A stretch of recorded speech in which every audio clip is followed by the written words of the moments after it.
So this is the fibres out of that my experimental chain.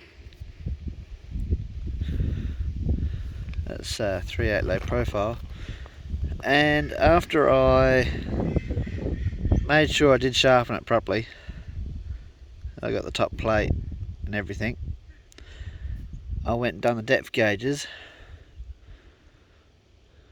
and they are correct now. It cut a lot better.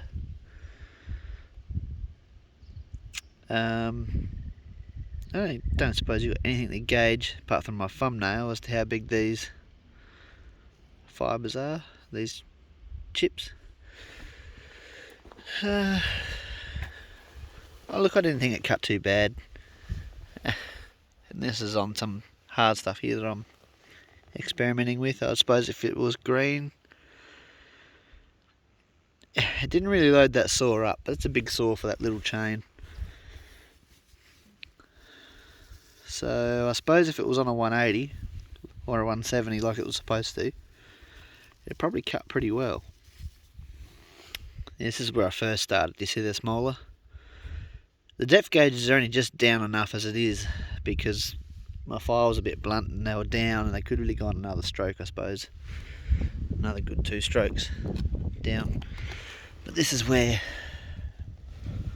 this is the result of that.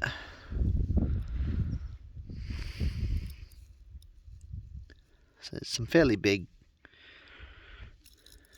chips in there for that little chain. They're probably the size of the cutter, or most of the cutters, because they are getting fairly small as well. But yeah, even when it wasn't real flash, it went with the grain really well. Probably wouldn't be bad for milling. So yeah, I'm sure the chickens would like this anyway, in their beds.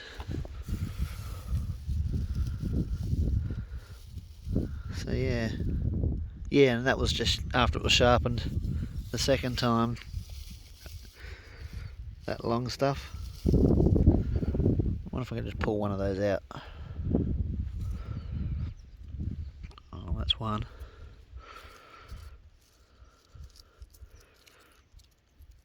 Well, look at that, that's one strand.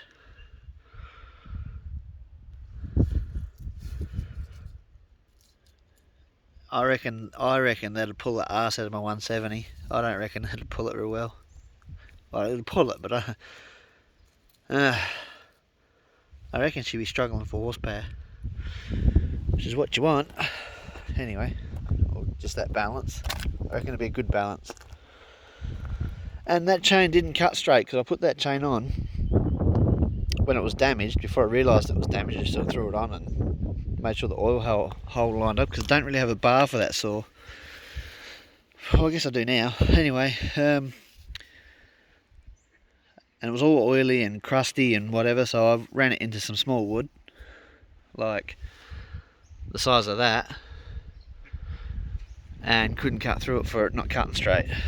And the second that I did the first sharpen, it cut straight, like straight in a piece like that, without any dramas. So yeah, anyway, I think it's alright.